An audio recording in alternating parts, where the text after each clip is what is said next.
Peace, world. It's your main player partner, Izzy Jones, man, and we coming to you live from Izzy'z Corner with a second episode of Izzy's Reviews. This is where I give my insight. This is where I give my breakdown. This is where I give my opinion and interpretation of the comic books that I have grown to love. Now, this week, this episode is called America Eats Izzy Jone. It is a review of the Blood Syndicate #1. Mint condition, if I might say so myself. This was written by one of my favorite writers ever, Dwayne McDuffie, and also another young writer at the time, Velez Jr. Now, I'm going to give credit to every single person that worked on this book. That is Trevor Von Eden, the penciler, Andrew Peepo, the inker, Janet Jackson, the color artist, and Steve Dutro. He was the letterer. This book was published on April 1st, 1993 by Milestone Media and distributed by Detective Comics, also known as DC Comics. It all starts off as the story opens up in a city named Dakota. Now, a lot of people might be familiar with Dakota. It's static. It's in the same exact place. And it is about the universal world that was built around Static's original inception. It opens up on a place in a very tall office building that we are introduced as the Chronicle building, known to house the last newspaper business in the whole entire city, that is called the Dakota Chronicle. What seems to be the top floor of this office, we're introduced to two characters. An older man named Erwin, who I assume was the newspaper editor, and a young journalist named Rob Chaplik. Now, Rob Chaplik is saying that she has a story of a lifetime, a story that she wants to get, a story that she feels like can further her career and continue to put the Dakota Chronicle in a place of prosperity.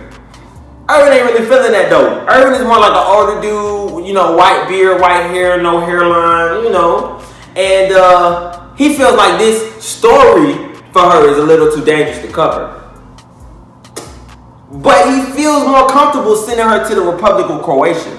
Now, let me just give you a little bit of background on what was going on in the 1990s in Croatia. They were the newfound independent country of Croatia, and they were at war with the Yugoslav People's Armies and various paramilitary groups who attacked Croatia.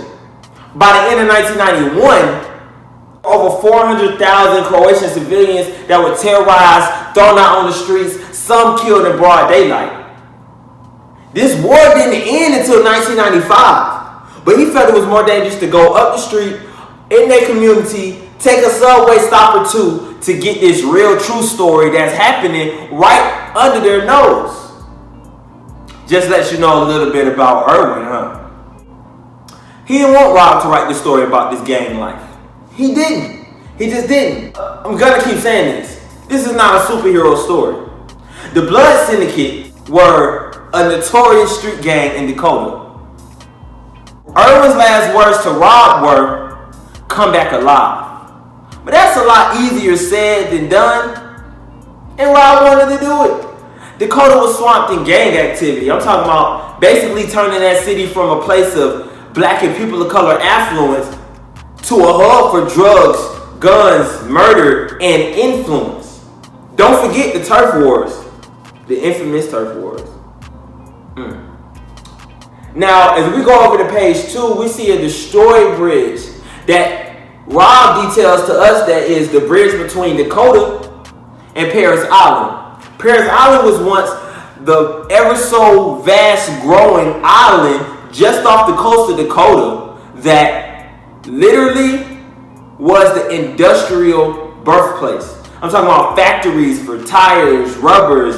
I'm talking about the main thoroughfare of automobiles to anything that they could put on this one island, they put here. And if you think about the industry, industrial jobs were now scarce because there was no way to fully travel there unless you went through the subway, which was now gang territory, or you just couldn't get work. Period. That's the sad reality of it. Paris Island is also the birthplace of what many people who know and don't know was the birthplace of the Big Bang. It was a gang fight that happened between all the major gangs in the city of Dakota, and they all went there, and it was a very disturbing evolution in that story. If you've seen the cartoon Static Shock, then they touch on it. I would say that the Static Shock cartoon is very much so a caricature of what actually happened in the original comic books, especially from their perspective, especially on Static and all the other members of the Blood Syndicate and Icon and Rocket and all these different things that I will eventually bring light to on this channel. But for now, we're just going to keep it there.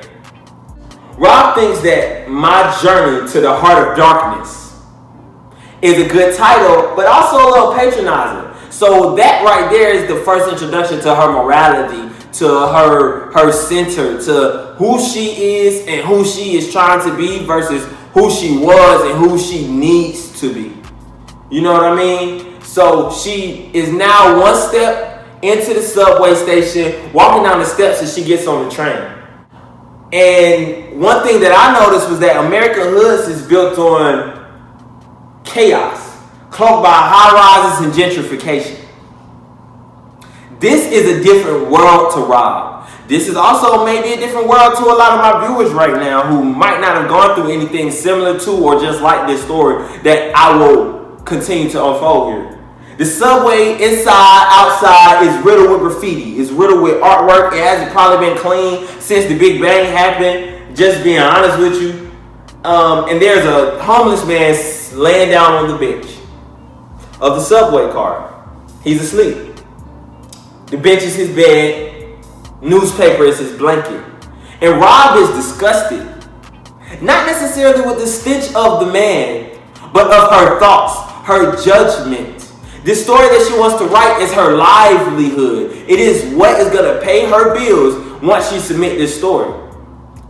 But she is judging a man on his circumstances that she originally thought might be less than human. But she wants to go and cover a story on people that the world thinks is more than human, but come from the same place that he does. They might even slept on some train benches just like he is. So now she's starting to be more conscious of her reactions, of her interactions. This is no superhero story, just let me remind you. There are no capes. There is no saving the day. Now, yes, people have morals, but there is no saving the day. There is no dun-to-the-dun coming. I'm just being honest with you guys. This is a street gang story. The Blood Syndicate is feared by law enforcement. They're feared by drug dealers. They're even feared by the mafia and the mob. At this moment, though, as she is divulging her true feelings, the train stops. Power is sucked out of it as if it went somewhere or to someone. And there's this big shadowy figure consumed by an electricity force field that is her liaison. And this is the formal introduction to Third Rail, a member of the Blood Syndicate. I don't know if he's Hispanic, Latina, I don't know if he's Asian, but what I do know is that he's a person of color and he comes from the same positions that the rest of the Blood Syndicate does. But he's not real welcoming though. So at this moment she realized I have no leeway. I'm purely at his whim. I purely have to do what he says. Especially he implies that and says that, all right, one false move and you could lose your life. That's a bar. Now she's in syndicate territory. On page 4 and 5, it's a 2-page spread where we're introduced formally to the members of the Blood Syndicate. That's Third Rail, DMZ, who doesn't even speak like that, honestly. I've yet to read a book where he talks. Flashback, Brick House, Wild Son, Fade, Holocaust, and Masquerade in Tech 9. As we turn the page, we get the first inter-gang conversation, you know, and it's between Wild Son and Brick House. Brick House is a very, very large, brolic, and intense character. She's made of a brick wall. She's about 12 feet tall, about 2-3 tons in weight. Like, I've not seen anyone in comic books more tough or strong or that size, unless we're talking Hulk or the Thing. But they still pale in comparison as far as the look. I don't know about the head up, but I do know about the look. Wise Son's first words is, "Who's this bitch?" Brick House isn't too fond of that language though. She like, "Man, I told you about that shit. Come on now, get some respect." Wise Son don't care. He just keep dropping more F-bombs. Like, bro, I don't give a fuck. You know what I'm saying? Like, and he has a hat on though that's very distinguished. She is a practitioner, a studier of the Nation of Islam. He has on a hat with the star and the crescent moon. So that immediately popped out to me. Brick gives even less of a fuck, to be honest. And as she looks just like a brick wall, massive in size and strength, she also uses that to her advantage and pummels him to the ground. Now, okay, not to the ground that they're standing on, because they're like on a higher awning. I'm talking about pummels him through the awning to the ground. They 30 feet up in the air on this awning that they're standing on. And like she completely busts him through the metal and he just pummels to the ground. Brick House is a woman who deserves some respect. I might add myself. You feel what I'm saying? Now Rob says that this platform was so high, she didn't even realize that they was up there. But all Rob's son does was lose his hat on his head. Bro, ain't even get hurt. No scratch, no blood, no broken bones, no nothing. And that let me know, damn, this nigga must be invulnerable. Because he got up and said, "Nothing can hurt me," he yells. But Tech Nine is trying to hold him back and he plays the mediator, reminding Wise that they have more pressing issues. Wise is like, "Man, I ain't got no respect for the white man's media." He ain't have a reason to, I'm going to be honest with y'all. Where they come from, where I come from, respect is earned. You don't just get it. And so Tech just literally just tosses Rob a gun and says, "You'll need this." As if she gonna use it in an hour or something like that. Like, this nigga's crazy. Rob is reluctant, but she's super inquisitive to figure out, where we going?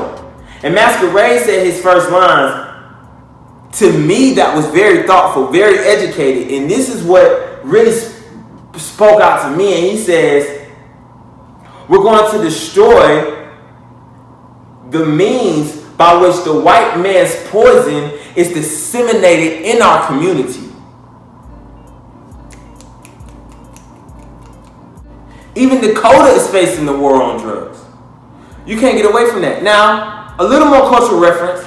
If you don't know, Dakota and Metropolis, twin cities, right next door to each other. You drive about 10, 15 miles through Dakota. From the heart of Dakota, you're in Metropolis. Just a little bit of reconciliation for you guys that Dakota and Metropolis are in the same state. No place where black and brown people were safe from self-destruction and implosion or addiction. Rob is confused, but they're rather straightforward. Man, we just about to go hit a lick on a crack den. Like, that's what we finna do, and we gonna keep all the money. Like, period. And Brickhouse not so eager for this mission.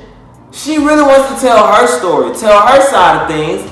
And she says, "I really am here because I want to inform you of this conspiracy." Rob was like, "Conspiracy? What you talking about, conspiracy? What that mean?" As Faye responds and says, "Don't pay her any mind. She's harmless. Harmless she may be, but the truth lies within her words." That's another bar. The Big Bang is the genesis of their coming together. But Rob is still confused. Tech only gives the advice of, "This is what'll happen for you if you're not so careful." Which Rob felt was said to intimidate her. It it did. It did its job right there. It did. I don't know if it did it so well, but it did. Now they're sitting in the back alley and they're looking at this very tall project building that looks like it's a project building from Philadelphia or one of the 5 boroughs in New York or Chicago, and it's called the Greenfield Projects. Housing projects? That's Rob. You feel me? She's like, yeah, but Rob was like, it was projects. Now it's the Den of Iniquity. Den of Iniquity? Third Rail says, man, you gotta stop reading all that hoopla. And basically flashback was like, that's where the users will be. Now pay attention to flashback's words. That's where the users will be. More like a fortress than a housing project. It's tall stone walls and all the windows is bricked up. It's about 75 to 100 guards in the entire building with military artillery. So Tech 9 is trying to prepare his guys for this break-in, this lick. Hit hard, hit fast, show no mercy, and take no prisoners. That's what they've learned coming to do. That's what Masquerade says. And everybody is kind of in agreement, but Rob like, yo, what about the people that live there? What about the citizens that actually live in this community, that live in this housing projects building that don't got nothing to do with the crack, nothing to do with the drugs, nothing to do with the operation that they have built within this system? And Holocaust is just blanket. I mean, his first words was, if I were him, I'd stay out the fucking way. That's what I did. I turned the page when I read that the first time. That's like the first 10 pages. I'm like, yo, they giving it up like this? Name me a comic that give it up like this. Name me one comic that give it up like this, and I'll cash app you $5 right now. You can't, and if you can, I would love to read it, but you can't 9 times out of 10. I mean, mind you, that's still a 10% chance that you can, but you know what Michael Jordan said, how bad is the headache? This place is impregnable, is what Tech 9 says. But what they don't know is that Fade, one of my favorite characters in this book as far as his emotions, as far as his character story, as far as his discovery, is just innovative, especially for the time that this book was written in. Mind you, it was publishing in the early 90s. Nobody was writing this way except for Dwayne McDuffie and Ivan Velez Jr. Fade's powers, though, are described as he is adrift in time, where he transcends space and time. Now, time in space is neither here nor there. Space and time is an infinite loop. But both space and time equate as movement. So, Fade's powers are very interesting because he can travel through time in an instant moment. Not necessarily saying he can go to 50 years in the future, but he can go 3 seconds in the past or in the future. On the same time stream, say he was fighting them, right? Y'all knuckled up, you feel me? Like, you're looking each other in the face. And you don't see him move, but in 3 seconds, you feel a hit here, here, and here. That's because he can travel 3 seconds in the future, punch you, travel 3 seconds back, and you don't ever see him move, but you get hurt. That's him. He can also fade himself through walls.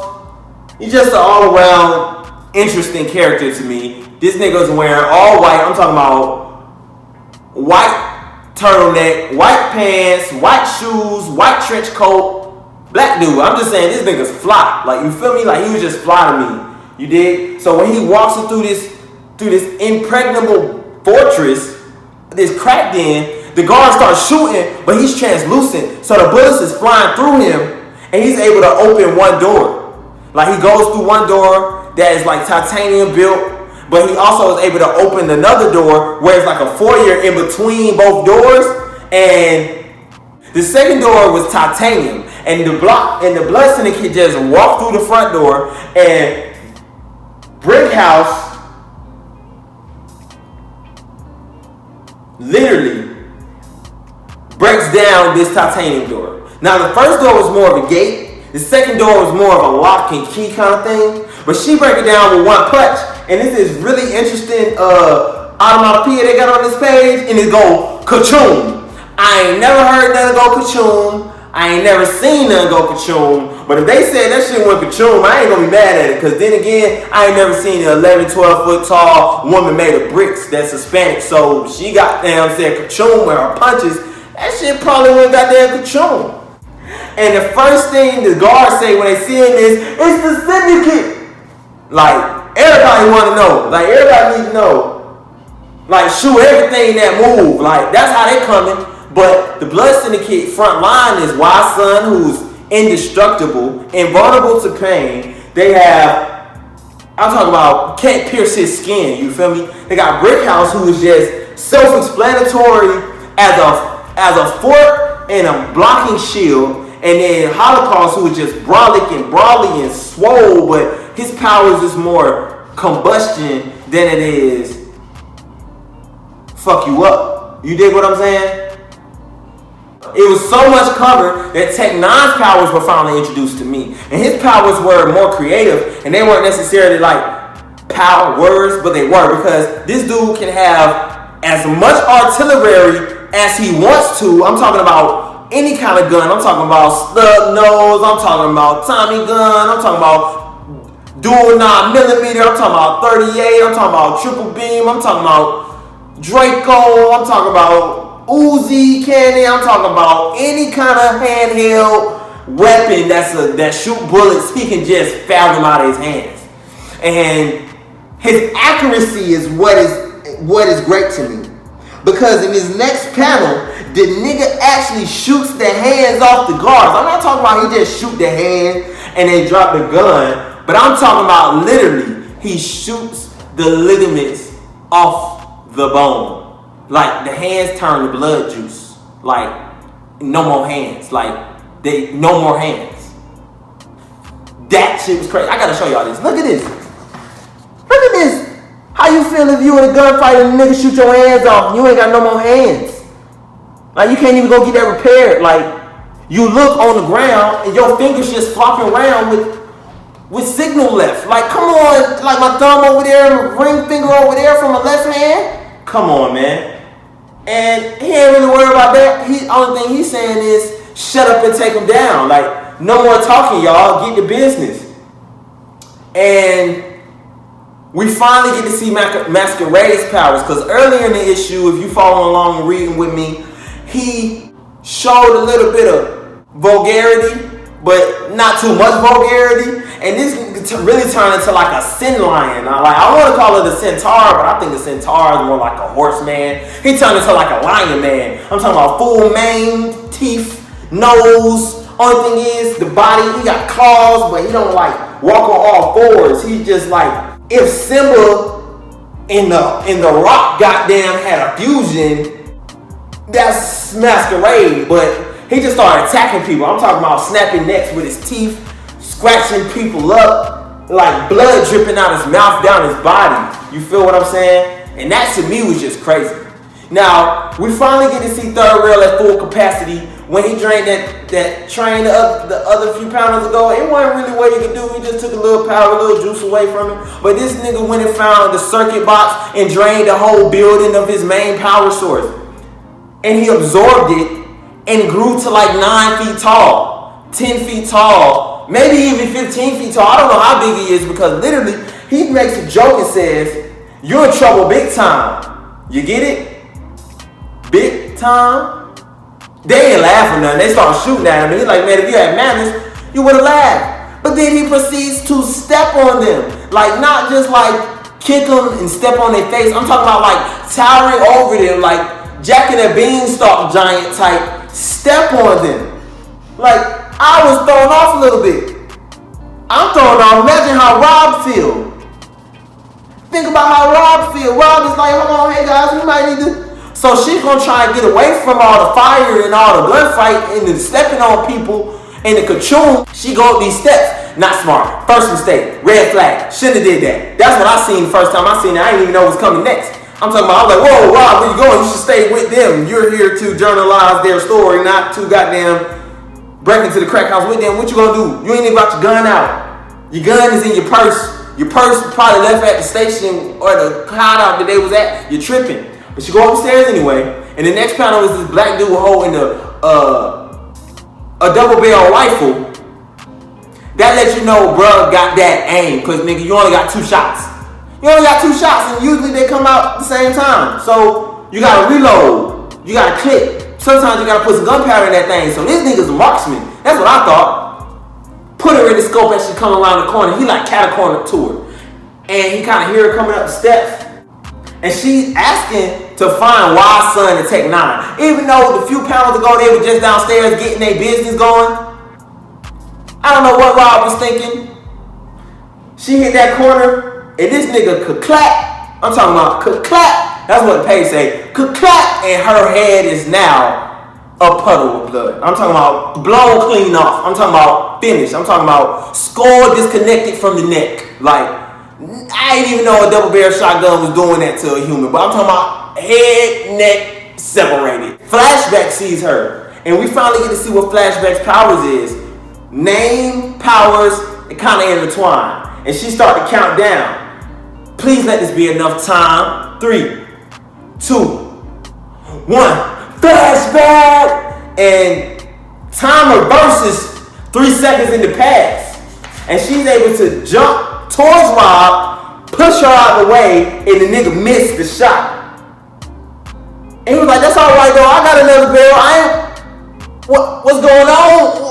And he just started sweating uncontrollably. I'm talking about in a way I ain't never seen a nigga sweat unless you about to take a test that you ain't studied for in school. Like, and he was like, is that hot in this motherfucker? What's crazy is, you know, when you about to die, or you know the villain, when they start asking the adversary, they start asking the person that they was about to attack what's going on. Oh, it's bad.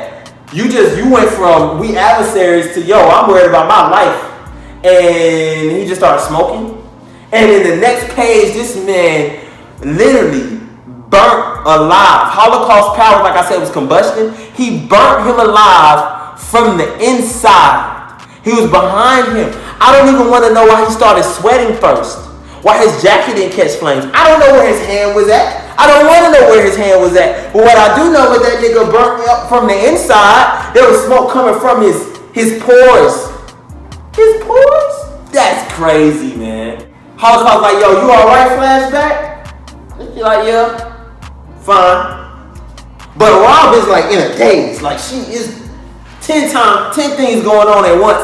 She's like, how? And that's when Flashback was like, you know, I could travel back in time 3 seconds. Sometimes it's enough. Sometimes it's not enough. Rob can't really understand what happened to herself. She feel like she could have changed these children. And she's also curious what could have changed these children to who they are now. And honestly, I don't know if the Big Bang is what changed them into this way, but I do know that it's an irreparable thing that they have occurred and they have went through. Now, Brickhouse finds the center of the hub of this operation. You know where they making the crack at? You know what I'm saying? You know the room where it's like all the tables with the scales and the beakers. You know what I'm saying? And the hot plates and the, you know, where niggas be in that motherfucker naked. So they ain't got no wires on, nothing. They just got gloves, masks, and they butt ass in that bitch. But ain't nobody in there. You feel me? So she break through this wall and she says, I found the money. She pulled the safe out. She just ripped the door off with like one hand. I didn't really even know you could do that, but that's what Brickhouse got going on. Wise Son right behind her is like, don't forget what we came for. Where are the drugs? Now, Flashback seemed like she had an ulterior motive because when Wise Son walked in the back room where all the boxes in the spare crack that they ain't bag up yet, she already in that motherfucker talking about, oh, how Wise Son? Like, hold on, wait. Flashback, what you got going on? Move out the way, he said. She like, yeah, I got you. But she got a hand behind her back with a handful of uncut crack just in her hand. She put it in her jacket. And Wild's son don't notice it. No one else notices it but the audience. So Wild's son tell Holocaust to torture dog. Just like burn it. Torture dog. Let it go. And Holocaust like, man, I'd rather sell it, but if I can't have a lot of fun, then I'll settle for a little. And he just throw all he can at it. But Tech Nine not in there. Mind you, that's the leader. That's the guy who was orchestrating all this. So he's not there. It don't seem like he co-signed on that. And he walking that thing like, yo, what are y'all doing? What's going on here? And I mean, Holocaust like, man, too late. Nothing can stop you now. Like it's fire. Like fire grows on its own. You feel what I'm saying? Now this is basically a dissipated building that was a fire hazard waiting to happen. Tech Nine shouted to the Blood Syndicate, who just forego their own safety and started running on all the levels of the building, trying to get all of the people who lived in this facility, in this housing projects, out of their homes. Now because this building is burning. It took them 2 hours. I don't know no building that burned for 2 hours, especially where they got crack and, rat poison and all the things they used to possibly maybe not cut crack. You know what I'm saying? Like it was a little alarming, but y'all wanna know what this nigga Holocaust was doing? He walked downstairs. He was standing outside the whole time. He didn't help nobody. He didn't help a person. He didn't care. And Tech Nine was like, yo, what are you doing? What are you doing? He's like, what you mean what I'm doing? What you mean what I'm doing? Nobody died. Like, no, everybody's straight. Like, but I ain't killed nobody on purpose. But Tech Nine was like, yo, we are responsible for all the people that we put in harm's way. And this man, Holocaust is like, it's the fortunes of war, bro. Like, the war on drugs, we win, they lose, no more crack in the neighborhood. And he's like, man, but hold on, bro. What's up with all this Boy Scout shit anyway, bro? Like, man, fuck the bystanders, bro. Like, what are you talking about? This ain't about nothing but loyalty and turf. Loyalty and turf. Like, if you don't like how it's going down, maybe you shouldn't be ahead of this game. Like, maybe you shouldn't be running the Blood Syndicate. And you're like, wait, who gonna do a better job? You? He's like, I mean, give me a shot. And Tech Nine like, what you saying then? And he's like, man, trial by combat. The Blood Syndicate rules, because, most street gangs have a set of rules that you gotta abide by when certain things go down to keep, the same premise and the same loyalty going on inside the gang, no infight and certain rules. So certain things happen, you might have to go squabble it out, this, that, and the third. But he like, man, trial by combat, and whoever wins, leader of the Blood Syndicate. Whoever loses, loser gonna be dead. And this man Tech Nine is like, man, I don't know what you talking about, bro. I got this heat right here. I don't know what you talking about. And Rob, all she can say is, well, I did come here for a story. And honestly, after I read that, y'all, I'm gonna be real with y'all. I had to go by issue 2, 3, 4, 5, 6, 7, 8. Like, I was like, hold on, wait. That's how they giving it up in issue 1. Hold on, let me go goddamn figure out what's going on, man. Like, this jump was crazy. And that was my review, my breakdown of issue number 1 of the Blood Syndicate, America Eats Is Young. Now, I'm gonna be real with y'all. DMZ did not appear in this entire book. Like, he was there. He probably shot some folks. He didn't say nothing. That's great. I love it. So, I just wanted to let y'all know that was my insight, my interpretation, and my opinion of the Blood Syndicate number 1, written by Dwayne McDuffie and Ivan Velez Jr. I just want to thank y'all for tuning in to another episode number 2 of Izzy'z Corner. And if you guys have any more suggestions, hit me in the comments. Don't forget about that question I asked you. What comic book in the world right now giving it up like this? And if you can figure that out, I give you $5 on your Cash App. I'm telling the truth, man. I want to thank y'all for tuning in another week. It's your boy Izzy Jones, and I'm signing out. Peace.